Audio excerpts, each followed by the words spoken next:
Hey, beautiful souls, welcome back to Soul Stories. Tell us in the comments where you're watching from, and don't forget to subscribe to join our family. Stay with us, because a new love story is about to begin. The morning Clara Bishop was loaded onto a wagon like cattle heading to market. She watched her father count money through the kitchen window. He never looked up, not once, not when she screamed, not when she clawed at the wooden slats of the wagon, not when her younger brother Thomas ran after them for nearly a mile before collapsing in the dust, his small voice calling her name until the distance swallowed it whole. She was 19 years old, and she had just been sold to a man named Jeremiah Crane for the sum of $3,000. That was the price of her father's gambling debts, the price of his whiskey, the price of his failures. That was her worth, calculated in paper and coins, signed away in ink that might as well have been her blood. The journey to Crane's property took 4 days. Clara sat in the back of the wagon with 2 other girls who had been purchased from different towns, different desperate families. They didn't speak much. What was there to say? Their stories were variations of the same tragedy, notes in a song nobody wanted to hear. Jeremiah Crane owned half the county. He had a ranch so large that riding from one end to the other took an entire day. He had cattle, horses, land, and power. What he didn't have was a wife willing to tolerate his cruelty, which is why 3 had already left him, and why he had resorted to purchasing women who had no choice but to stay. When Clara first saw him, standing on the porch of his grand house with a cigar clenched between his teeth, she felt something inside her die. He was not old, perhaps 45, but his eyes were the coldest things she had ever seen. They moved over her body like she was livestock being assessed, and when he smiled, there was no warmth in it. The first month was the hardest. Crane made it clear that she was his property, that she would cook, clean, and serve him in whatever capacity he demanded. Clara learned to make herself small, to move quietly, to anticipate his moods like predicting weather. She learned which floorboards creaked and would wake him, which meals he preferred, which topics of conversation would darken his face with rage. The other girls were assigned to different parts of the property. Mary worked in the main house with Clara, while Sarah was sent to the distant farmhouse where Crane's workers lived. Clara saw them sometimes, their eyes growing emptier with each passing week, their spirits dimming like lanterns running low on oil. It was during her 3rd month at the Crane Ranch that Clara first saw him. She had been sent to the general store in town to purchase supplies. Crane allowed her this small freedom because he knew she had nowhere to run. Her family wouldn't take her back. She had no money, no friends, no prospects. The contract her father had signed was legally binding, and in this territory, women like her had fewer rights than the horses in Crane's stable. The cowboy was sitting on the porch of the store when she arrived. He was young, maybe 25, with sun-darkened skin and eyes the color of honey in sunlight. His hat was pulled low, and he was whittling something from a piece of wood, his knife moving with practiced ease. He looked up when she approached, and something flickered across his face. Recognition, perhaps, though they had never met. Or maybe it was simply awareness, the way one wounded creature recognizes another. His name was Samuel Mercer, and he had been working at a neighboring ranch for the past 2 years. He had come west to escape a different kind of debt, the emotional kind, the weight of a family that had expected him to become a lawyer like his father and grandfather. Instead, he had chosen horses and open sky, solitude and honest work. Their first conversation was brief. He tipped his hat. She nodded. He asked if she needed help loading her supplies, and she declined, because accepting help from strange men had never ended well for anyone she knew. But something made her pause at the wagon. Something made her look back. He was watching her, not with the predatory gaze she had grown accustomed to, but with something that looked almost like concern. Over the following weeks, their paths crossed repeatedly. Samuel seemed to appear wherever Clara went. At the store, at the church she attended every Sunday, the only hour Crane allowed her outside the property for herself. At the creek where she sometimes went to wash linens, finding brief moments of peace in the rhythm of the work. He never pushed, never demanded. He simply existed at the edges of her life, offering small kindnesses that asked nothing in return. A hand to help her down from the wagon, a warm meal brought to the creek when he happened to be riding by. Stories about his childhood in Virginia, about the horses he had trained, about the stars, and what his grandmother used to say about each constellation. Clara found herself looking forward to these encounters with an intensity that frightened her. She had sworn never to trust a man again. She had built walls around her heart so high that she thought nothing could scale them. But Samuel wasn't trying to scale them. He was simply sitting at the base, patient as stone, letting her know he would be there whether the walls came down or not. It was during one of their conversations by the creek that she finally told him the truth, about her father, about the debt, about Crane and the contract, and the prison of silk and stone that awaited her each evening. Samuel's hands stilled on the bridle he had been mending. His jaw tightened. For a long moment, he said nothing, and Clara felt the familiar cold wash of shame spreading through her chest. When he finally spoke, his voice was rough, different than usual. He asked her if Crane had hurt her. Clara looked away. The silence was answer enough. Samuel stood. He walked to the edge of the creek and stared at the water for what felt like an eternity. When he turned back, there was something burning in his eyes that made her breath catch. He said he was going to get her out. Clara laughed, but it was a hollow sound. She explained that the contract was legal, that she had no money to buy her own freedom, that Crane had connections to every judge and lawman in 3 counties, that running would only make things worse. Samuel listened to all of it. Then he sat back down beside her and asked a question that would change everything. He asked her how much she was worth.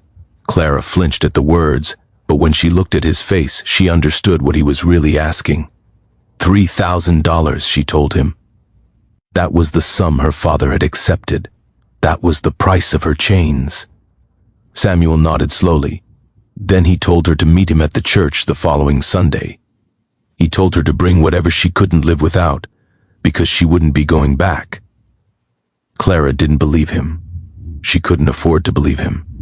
Hope was a luxury that had been beaten out of her by circumstance. But when Sunday came, she found herself packing a small bag.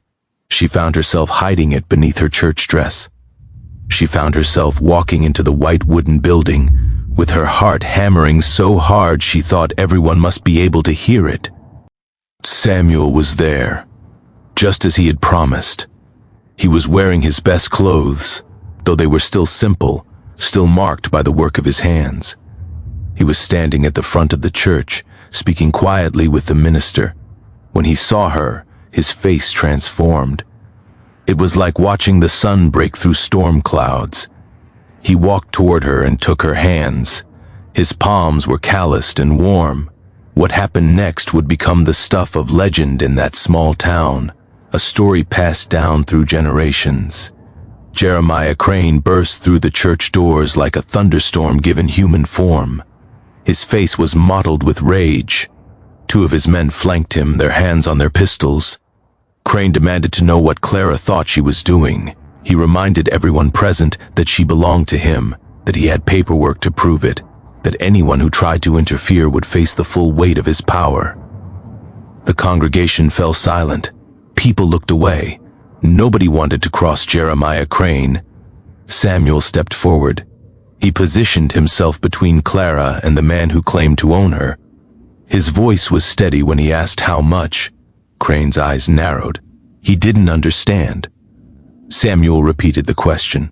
The debt, the contract, how much would it take to settle it and set Clara free? Crane laughed. It was an ugly sound full of contempt. He said Clara wasn't for sale. He said he had bought her fair and square.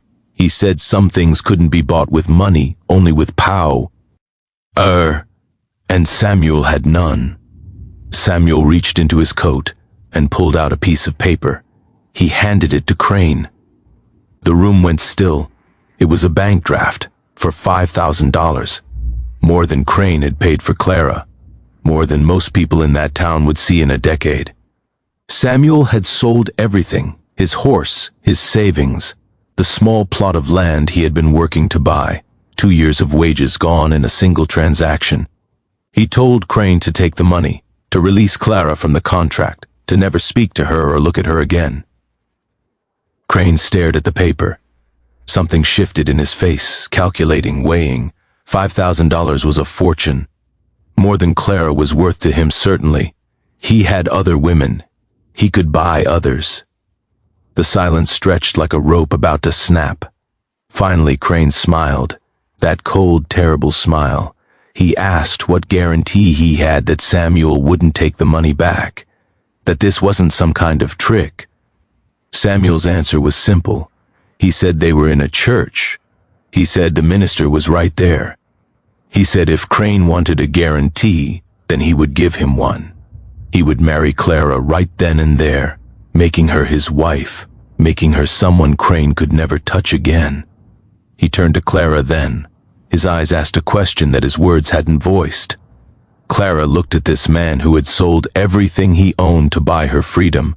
This man who had never touched her without permission, never demanded anything of her, never treated her as anything less than human.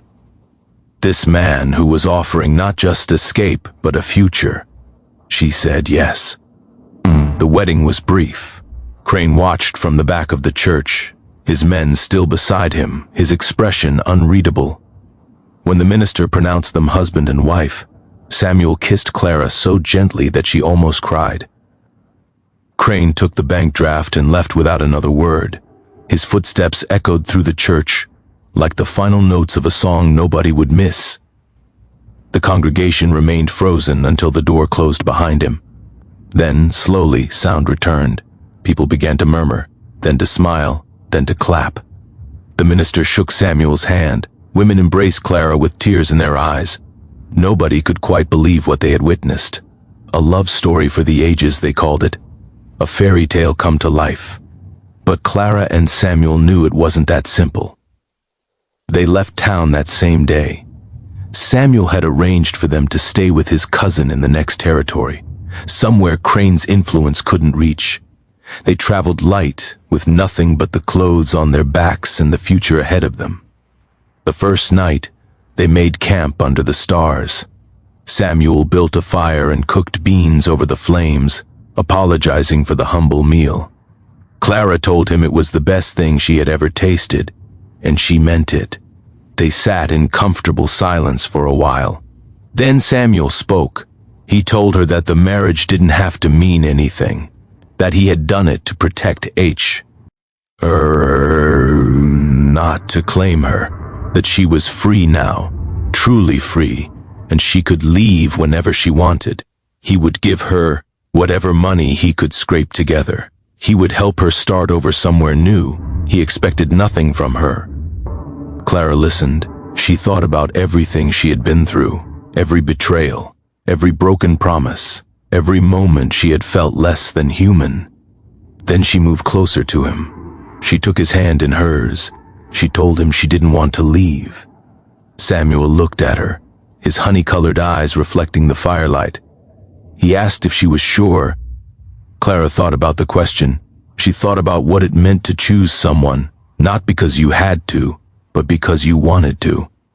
She thought about the walls around her heart and how they had begun to crumble, not because Samuel had torn them down, but because he had given her the safety to take them down herself.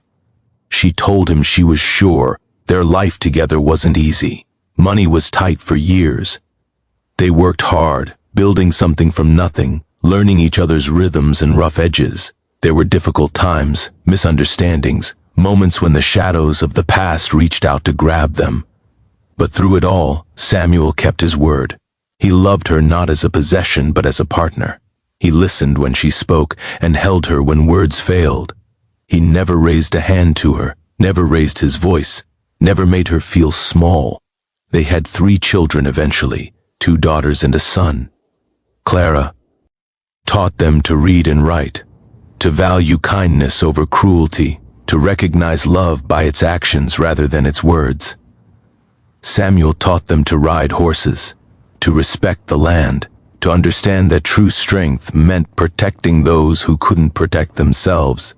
Years later, when their grandchildren asked how they met, Clara and Samuel would exchange a look. It held everything, all the pain and beauty, all the darkness that had led to light. Clara would say she had been lost. Samuel would say he had found her, and their grandchildren would never fully understand the weight of those words, the ocean of meaning beneath the simple surface. But they would feel it. They would carry it with them into their own lives, this knowledge that love could be a rescue, a refuge, a revolution. When Samuel died at the age of 73, Clara held his hand until the very end. His last words were the same ones he had spoken on their wedding night, the promise he had made and kept for 50 years. Forever, he had said. He would pay her debt with forever. And he had. Clara lived another 7 years. She spent them surrounded by family, telling stories to anyone who would listen, making sure the world remembered. The cowboy who had walked into a church and changed everything. When she finally closed her eyes for the last time, she was smiling. She had learned that some debts could never be repaid with money. Some prices had no number attached. Some things, the most important things, could only be purchased with love, with sacrifice, with a lifetime of showing up when it mattered. Her father had sold her for $3,000. Samuel had bought her back with his whole heart, and that, Clara knew, was worth more than all the gold in the world.